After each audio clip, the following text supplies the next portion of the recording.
Hola, Trotamundos. Yo soy Doma, el viajero de mundos, el príncipe de los sueños. Sean bienvenidos. Estoy aquí para relatarles las historias de los mundos que he visitado. Ustedes son libres de creerlo o no, pero he querido llevar mis historias al papel y desde ahora se las relataré. Desviantes, descendientes del caos. Primeras consecuencias. Transcurría el año 2032. Nadie sabe específicamente cómo comenzó todo. Unos decían que fue un atentado terrorista a nivel mundial, una conspiración de algún gobierno, o simplemente algún animal, insecto, que fue esparciendo un virus nunca antes visto, el cual tenía una extraña manera de evolucionar en sus anfitriones. Había casos en los que los portadores no resultaban dañados por el virus, aunque esto, lo de ser inmune, no era de mucha ayuda, pues los terrores que siguieron de esta propagación de infectados eran mucho peores. Algunas de las personas que sí fueron afectadas por la cepa comenzaron a mutar y liberar todo el potencial oculto en el interior de los humanos. Algunos se hacían más fuertes, otros más ágiles. Podían ver en la oscuridad y un sinnúmero de nuevas habilidades.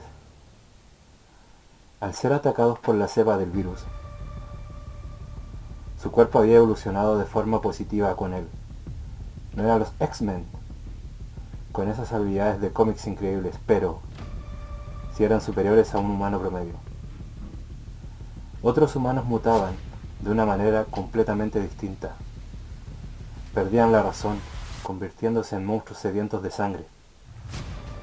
Prácticamente se convertían en zombies. Algo que nunca antes se había visto, más que solo en la ficción, pero ahora era real. Los humanos que eran atacados por estos seres, ya fueran arañazos u mordidas, también se convertían en bestias sedientas de sangre. Aunque antes hubieran podido evitar el virus al ser inmune, el virus se podía activar nuevamente. Aún no había nadie que pudiera crear una vacuna o un suero para combatir la cepa. Esto no era lo peor. Habían algunos de estos seres que se convertían en una especie superior de monstruo, más fuerza, más rapidez, entre otras variaciones. Aquellos humanos que adquirieron habilidades, aunque eran superiores al promedio, igual podían terminar muertos. Si no sabían cómo usarlas, podían convertirse en presas en cualquier momento. Mayormente todo se reducía a sobrevivir a este apocalipsis. A los 3 meses desde que empezó, la mayoría de las centrales eléctricas habían dejado de funcionar. No había mano de obra para trabajarlas. La mayoría de las personas comenzaron a moverse para evitar las ciudades. Estas últimas eran las más afectadas, cubiertas de infectados. Vivir en ellas era suicidio. Ahora, a los 6 meses, el mundo en general estaba sumido en caos. Ya no existía la ley. Los recursos como la comida, combustible, municiones, armas, ahora eran bienes por los cuales las personas asesinaban. Todo era para sobrevivir. Muchos humanos con habilidades comenzaron a ser llamados desviantes. Se movían en grupos juntos con humanos normales. El número igual hacía la diferencia, pero la jerarquía era clara, en la mayoría de casos. Los desviantes eran los que mandaban. De esta manera podían sobrevivir a aquellas bestias que estaban consumiendo el mundo. Pero como había grupos buenos, en cierta manera, había otros grupos que solo se dedicaban a asesinar, violar. No por sobrevivir, solo por gusto. En ocasiones, grupos grandes se enfrentaban entre sí, Esos enfrentamientos solo provocaban la muerte de aquellos que buscaban una manera de vivir. El humano siempre ha sido así. En vez de cooperar mutuamente, muchos prefieren matarse entre ellos. También habían desviantes solitarios. Dryer, de 27 años, era uno de ellos. Actualmente estaba viajando solo en una moto Harley Davidson que había robado. Prácticamente estaba en un garaje, a la espera de que alguien la tomase. En esa ocasión fue él. La modificó a su gusto, poniéndole accesorios para portar armas y un carro para transportar provisiones, municiones, gasolina, entre otras cosas necesarias para sobrevivir. Dryer contaba con una escopeta Franchi Espas 12. Era un arma urbana, un revólver Black Ops calibre 4.5. Por último, una katana Shirasaya. Esta se adaptaba perfectamente a él y su habilidad de teletransportación. Era una habilidad muy buena, pero tenía límites. Si lo usaba por un tiempo extendido, ocupaba mucha energía, quedando inclusive inconsciente por el agotamiento de usarla. Esto lo había comprobado cuando empezó a practicar con ella. Dryer era cauto y cuando practicaba buscaba lugares donde no hubiese nadie, ni humanos ni zombies. En una de esas ocasiones quedó inconsciente por usarla. Otro de los límites era que no podía teletransportarse a más de 40 metros cuadrados. Esto significaba que solo podía avanzar unos 10 metros en cada dirección que se movía. Debía ver hacia dónde iba, si no podía quedar en el aire y caer. Era una buena habilidad si se sabía usar. Al tener la Shirasaya podía teletransportarse, cortar enemigos, volver o huir. Podría decirse que es una habilidad de atacar y arrancar en términos simples. Puede sonar cobarde, pero era la mejor opción. Lo mismo pasaba con las armas, las usaba a corta y larga distancia. Su habilidad lo usaba solo en casos donde corriera mucho peligro, o para hacer algo en particular. Por ejemplo, mirar por el vidrio de una casa cerrada, teletransportarse dentro para revisarlas. Aún no tenía un encuentro en el cual debiese usar su habilidad al máximo para sobrevivir. Por eso, cuando se encontraba algún zombie solitario o unos cuantos, prefería usar el arma de fuego. Su poder lo consiguió a un gran costo. Su familia, amigos, conocidos. Dryer era una ciudad pequeña de no más de 10.000 habitantes. Era un sitio relativamente tranquilo. Una vez cada mucho tiempo pasaba algo ahí, como un asesinato o cosas por el estilo. No por esto estaba alejada de un peligro como el virus. Llegó la primera ola del virus. Muchas personas se convirtieron en zombies. A otras no les sucedió nada por su inmunidad natural. Los que sí se infectaban comenzaron a atacar a otras personas. La familia de Dryer sobrevivió a la primera ola, pero no sobrevivirían a la horda de zombies que se estaba creando a sus alrededores. Poco tiempo después de la primera horda de infectados, una logró llegar a la casa de los padres de Dryer, tanto como en su vecindario. Era algo que Dryer nunca olvidaría. Su familia fue masacrada delante de sus ojos. Sus padres, hermanos, sobrinos, todos dejaron de existir tan pronto como llegaron los zombies. Para cuando era el turno de él, pensó que era su fin. Ya no tenía mucho por qué vivir. Estaba solo. Cuando se estaba entregando a su destino, observó el techo de la casa con la luna a un costado. Pensaba, creo que es un buen lugar para morir. Cerró los ojos. En ese momento, una extraña sensación comenzó a recorrer su cuerpo. Se sentía muy ligero. Pero solo duró un segundo. Él abrió los ojos y ya no estaba rodeado de zombies, pero sí los escuchaba. Miró a su alrededor. Estaba encima del techo de su casa. Los zombies no llegaban a él. Comenzó a llorar. No sabía por qué. Estaba vivo. En honor a su familia decidió seguir, viviendo así, pasó el tiempo hasta la fecha actual.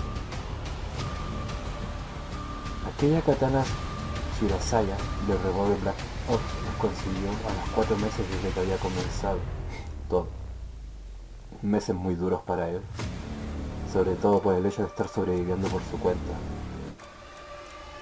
Un día, mientras buscaba provisiones, dio con la mansión de alguien adinerado. Todos en esa casa estaban muertos, hombres, mujeres, niños, literalmente deshaciéndose en el piso. Quizás cuántos días pasaron desde que habían muerto, pensaba él. Parecía que habían sido sacados, pues no había nada a simple vista. Las mujeres estaban desnudas, probablemente las habían abusado y dado muerte, al igual que con el resto de inquilinos. Tenían marcas de balas en su cuerpo. A eso me refería con que los humanos somos criaturas estúpidas. ¿Qué beneficio tenía matarlos? Ninguna. Pero el humano es así, estúpido. Dejando los cuerpos de lado, Dryad comenzó a buscar por la mansión. El olor a descomposición era muy fuerte. Él se tapó la cara con una bufanda que llevaba consigo. Aún así, el olor seguía, aunque en menor grado. Mientras continuaba el recorrido, siempre con su escopeta lista para disparar. Moviéndose con cuidado, no había casi nada que rescatar. La casa ya no tenía muchas cosas que pudiesen servir. Llegó al sótano. Este era un lugar peligroso. Podía ver cualquier cosa ahí abajo. Olía muy mal. Comenzó a avanzar con cuidado por las escaleras, alumbrando solamente con una linterna que había pegado a su arma con cinta adhesiva. Parecía que no había nada de útil ahí. Estaba por irse cuando se tropezó con un cuerpo al lado de las escaleras. Al parecer, había muerto desangrado por la sangre seca alrededor de su cuerpo putrefacto. Dryad vio que detrás de la escalera había una especie de puerta de 1,50 m de alto por 90 centímetros de ancho aproximadamente. Le llamó bastante la atención y se acercó a ella, pero tenía una cerradura electrónica. Parecía que se abría con una tarjeta. Sin la tarjeta no podía entrar. Una idea le vino a la mente y llegó a la conclusión de que tal vez aquel hombre quiso refugiarse ahí, pero fue demasiado tarde, tropezando y muriendo en las escaleras. El joven comenzó a revisar el cuerpo sin mucho agrado, hasta que en el bolsillo del pantalón encontró una tarjeta. Después de tomarla, fue a la puerta, deslizó la tarjeta por la cerradura. Esta se abrió. Dryad la movió lentamente. Ahí vio algo lamentable. Había una niña muerta dentro de esa habitación, de unos 9 años, que sujetaba una muñeca.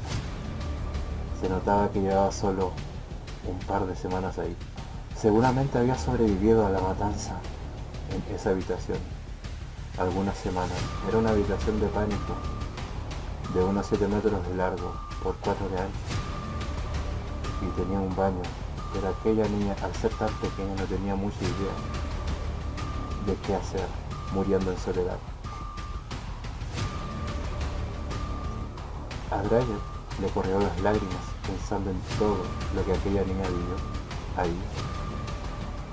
Se decía a sí mismo, ¿por qué no llegué antes? Tal vez podría haberle ayudado, aunque no los conocía, sentía bastante pena por ellos. Dryad se puso un pañuelo cubriendo su boca y nariz. El olor era bastante fuerte. Cuando miró mejor la habitación, había un baúl al fondo, algunas provisiones en unos muebles. Fue a ver el baúl. Al abrirlo, se encontraba la katana Shirasaya, el revólver Black Ops con sus municiones. Dryad tomó ambas armas, todas las provisiones y municiones que pudo cargar en su mochila, Más tarde volvió por otras cosas que podía llevarse. Una vez que tuvo todo en el carro de la moto, se disponía a irse, pero él sentía que tenía una deuda con aquellas personas. No podía dejarlas ahí, tampoco podría enterrarlas a todos. Sería mucho tiempo y podría ser peligroso quedarse. Al salir de la casa vio un viejo galpón. Se dirigió ahí, abrió la puerta. Dentro había grandes cantidades de madera. Quizás no los podría enterrar, pero podría cremarlos. Juntó grandes cantidades de maderas y las puso en un círculo. Luego fue a la casa, aunque se demoró bastante, logró traer a todos los cuerpos que encontró y los puso dentro del círculo de madera. Usó gasolina de una vieja motobomba que estaba en el galpón. Le echó en los cuerpos y la madera. Encendió un fósforo dejándolo caer. Ambos comenzaron a quemarse. Era hora de irse. El fuego podría atraer a personajes indeseables. Encendió la moto, se dispuso a irse. Miró por el espejo una última vez y ahí la vio. A aquella niña despidiéndose, agitando su mano, moviendo su labio diciendo unas palabras que Dryadd entendió enseguida. Gracias. Él no creía lo que había visto. Miró hacia atrás, pero no había nadie. Pensó, solo fue producto de mi imaginación. Arrancó la moto y se fue. Dryadd sabía que debía mantenerse fuera de las carreteras. Ahora, actualmente, 2 meses después que consiguió su katana y armas, le quedaban pocas provisiones. Solo era cuestión de tiempo antes que se le acabaran. Debía abastecerse nuevamente. Estaba en unas montañas lejos de las carreteras. Según el mapa que llevaba consigo, había un pueblo cerca a unos 10 kilómetros de donde estaba. Se llamaba Los Tres Montes. Decidió ir ahí. Luego de unos 10 minutos, estaba bastante cerca de él. Por seguridad, Dryadd dejó su moto oculta cerca del pueblo. Tomó sus armas y acomodó la chirasaya bien en su funda. Esta estaba a nivel de la cintura por su espalda cruzada. Así era más fácil desenfundarla y atacar. También llevaba consigo la escopeta Frenchy Espas Revolver Black Ops. Se puso un chaleco antibalas y su mochila. Primero iría a hacer reconocimiento. Si había algo de utilidad, volvería con la moto para cargarla. Esperaba encontrar gasolina. Sin ella, no podría mantenerse en movimiento. Avanzó sigilosa y cuidadosamente. A simple vista, no había mucho movimiento. Quizás era porque el pueblo era pequeño. A lo lejos divisó una gasolinera. Si esta tenía gasolina sería de mucha suerte. Decidió ir a revisar, pero mientras lo hacía pasó casa por casa, viendo si había algo de utilidad. Encontró algunas cosas las cuales ponía dentro de la mochila enseguida. Esto lo hacía porque en cualquier momento las cosas podrían cambiar y tendría que huir. Mejor hacerlo con algo antes que con nada. Luego volvería por más con la moto. Algo curioso le pasó mientras revisaba las casas. Encontró un casco, para ser exacto, uno de motocross negro con unas líneas amarillas oscuras fluorescentes. Justo era una de las cosas que le faltaban. Lo tomó sin dudar. Siguió avanzando con la pistola sujeta en sus 2 manos. La escopeta colgaba en su pecho. Llegó a la gasolinera, abrió una de las mangueras. Para su suerte, el líquido salió de ella. Este había sido un gran día, tuvo bastante suerte. Pero nunca debe celebrar antes de tiempo. Primero debe salir de ese lugar sin un rasguño. Esto lo sabía bien Dryadd. Le parecía bastante extraño que no hubiese zombies cerca. Él pensaba que al menos se encontraría con alguno. Entonces simplemente pensó que no había porque no había nada que comer. Entonces, un ruido a lo lejos lo desconcertó. Eran los ladridos y aullidos de un animal.